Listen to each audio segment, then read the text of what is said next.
menunjukkan bukti cinta tidaklah melulu dengan kata-kata mesra atau pengorbanan romantis saja. Bagi seorang Rizky Bilar, memanjakan istri adalah sebuah keharusan yang tidak bisa ia lewatkan. Pasalnya, sebagai seorang suami, Bilar cukup mensupport segala bentuk keinginan Lesti. Bahkan tidak tanggung-tanggung, Bilar kabarnya sampai memberikan uang bulanan senilai ratusan juta rupiah untuk keperluan Lesti dan keluarganya, yang sontak saja ramai menjadi sorotan warganet. Tidak hanya itu, Bilar juga memberikan Lesti sebuah kartu kredit yang tidak memiliki batasan limit dalam penggunaannya. Dan semua itu semata-mata Bilar lakukan lantaran ingin sang istri dan juga buah hatinya selalu merasa berkecukupan. Ya, memulai rumah tangga dari titik nol hingga kini semakin sukses dengan sederet bisnis, Rizky Bilar memang semakin menunjukkan pembuktian cintanya kepada Lesti dengan cara-cara yang mengejutkan. Diketahui belakangan ini Bilar sedang mempersiapkan sebuah rumah di lahan seluas 1.300 meter persegi, yang dimana rumah itu akan menjadi hunian yang mewah untuk ia tempati bersama dengan Lesti dan buah hati tercinta mereka. Lantas, seperti apakah penjelasan detail Bilar akan rencananya itu? Dan seperti apa pula penjelasan Bilar tentang uang bulanan fantastis yang diberikan setiap bulannya untuk Lesti sang istri tercinta? Nggak diwajatin sih, cuma kadang-kadang saya memang kasih dia per bulan untuk semuanya lah, untuk bayi, untuk apa gitu. Sebenarnya saya tuh kasih dia dikirimin uang ya hampir 3 digit. Oke. Plus saya kasih fasilitas kartu kredit yang mana itu bebas dia gunakan. Namun ini anak memang sejarang dan sesederhana itu ya. Jadi ketika saya kasih ini, ya udah ini kamu pakai. Tapi dia benar-benar jarang sentuh. Makanya ketika kita belanja, dia malah lebih pentingin saya sama anaknya gitu. Jadi ketika kita lagi belanja di suatu mall gitu kan, setiap saya tawarin, ya udah kamu ini beli, jangan kita doang gitu. Dia nggak mau, dia lebih milih tas sekarang katanya. Lebih milih tas daripada baju, karena kalau untuk cewek itu yang dilihat katanya. Didoain pokoknya mah, yang penting kakak Bilar sehat terus, semangat terus. Pokoknya mah yang bikin kakak seneng lah, udah dede mah didoain aja. Ya alhamdulillah, berarti saya berhasil dong sebagai suami. Ya. Artinya saya memberikan pengaruh positif buat istri saya, di mana saya bisa mewarnai Lesti. Maksudnya gini, setelah menikah dia semakin berusaha untuk memperelok dirinya gitu. Dan saya pun berusaha untuk memfasilitasi hal tersebut gitu, memberikan dia mengarahkan dia lah gitu. Kalau dulu kan memang terkesannya Lesti ini jarang, memang anaknya sesederhana itu ya. Namun setelah menikah pelan-pelan saya kasih arahan bahwa kamu public figure, jadi kamu harus berpenampilan yang baik gitu.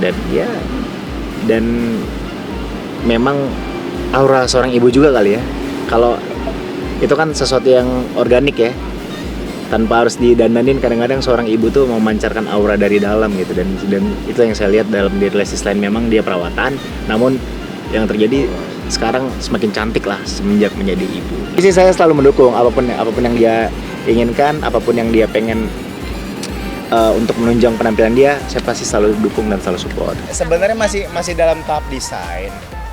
Jadi untuk saat ini kan belum final. Kenapa? Karena memang kita ada cita-cita untuk menambah tanah, menambah extend amin untuk extend tanah di sekitar tanah yang kita punya gitu ya. Karena daripada kita nanggung harus dua kali kerja, mending kita kelarin dulu tanahnya, kita dapetin dulu, baru kita nanti final design. Ya syukur insya Allah tahun depan lah bisa digarap proses untuk peletakan batu pertamanya. Oh, bukan 300.000, 1.300. Meter ya. Jadi 300. Pengennya sih saya pengen bikin 2 masa bangunan yang masing-masing punya fungsi. Satu rumah sebagai area private, satu lagi kantor. Ya, kantor kan buat bos juga, kita kan sering mampir. Dari saya lalu saya meminta saran, usulan ke Lesti dan Lesti menyetujui. Konsepnya Terlepas dari mimpi-mimpi yang kini tengah direalisasikan Rizky Bilar, kabar bahagia pun datang menghampiri keluarga besar Lesti Kejora, yang mana kakak tertuanya resmi melamar seorang wanita pujaan hatinya. Lewat sebuah gelaran acara yang dilangsungkan di kampung halaman Lesti, yaitu di Cianjur, Jawa Barat, sosok Rizky Bilar justru menjadi sorotan karena tidak terlihat mendampingi Lesti dalam acara tersebut. Entah apa yang menjadi alasan Bilar, namun yang pasti kehadiran Baby L dalam acara tersebut malah justru menjadi pusat perhatian lantaran tingkahnya yang sangat menggemaskan. Lantas, seperti apakah reaksi Rizky Bilar mendengar putra tercintanya menjadi pusat perhatian dalam acara lamaran sang kakak ipar? Ya lamaran. Lamaran itu. Kita punya anak yang dikaruniai tidak hanya fisik yang baik, alhamdulillah ya.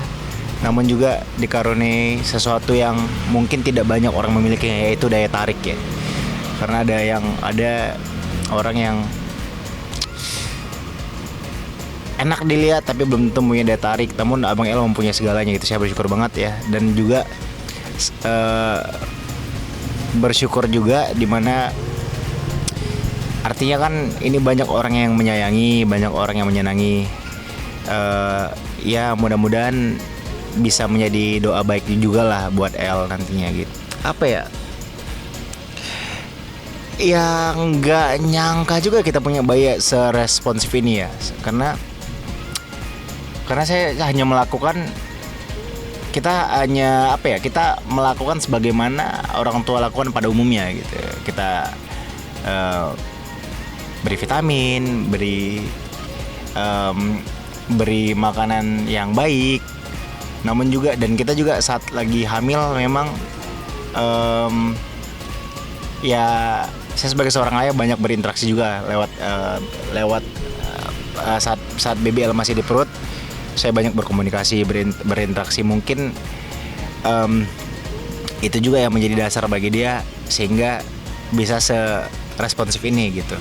Mungkin gitu. Mungkin pengajaran dari Dede juga. Kita tuh sering banyak orang yang nggak tahu juga bahwa sejak dari dalam kandungan gue tuh sering ngebacain dia buku cerita, gue sering berkomunikasi. Makanya tidak terlalu kaget juga kalau ternyata ini anak bisa sedekat itu juga sama papanya, sengerti itu juga mengenali suara papanya. Kayak once kalau kalian pernah lihat kemarin di mana dia ketika gue nangis dia bisa nangis gitu. Jadi bonding seperti itu, ikatan-ikatan seperti itu sudah berusaha gue bangun sejak dia masih dalam kandungan. Gue ajak ngobrol, gue ajak interaksi karena memang yang gue pelajari seorang anak itu lebih mengerti apa yang dikatakan oleh ayahnya. Kita tanpa kita kasih tahu sama-sama saling sadar diri aja ya kita sebagai orang tua ya. Dan lucunya BBL juga termasuk anak yang nggak suka dengar orang teriak, nggak suka dengar orang ngomong keras gitu. Jadi ada satu momen di mana dia narik hidung saya kaget. Saya kaget bukan marah, tapi karena saya kaget teriak, dia akhirnya nangis gitu. Jadi dari situlah dan bukan cuma sekali 2 kali ya, dimana ketika kita ngomong kenceng dia tuh nangis sedih gitu. Kayak berasa dimarahin padahal tuh nggak dimarahi gitu. Bang,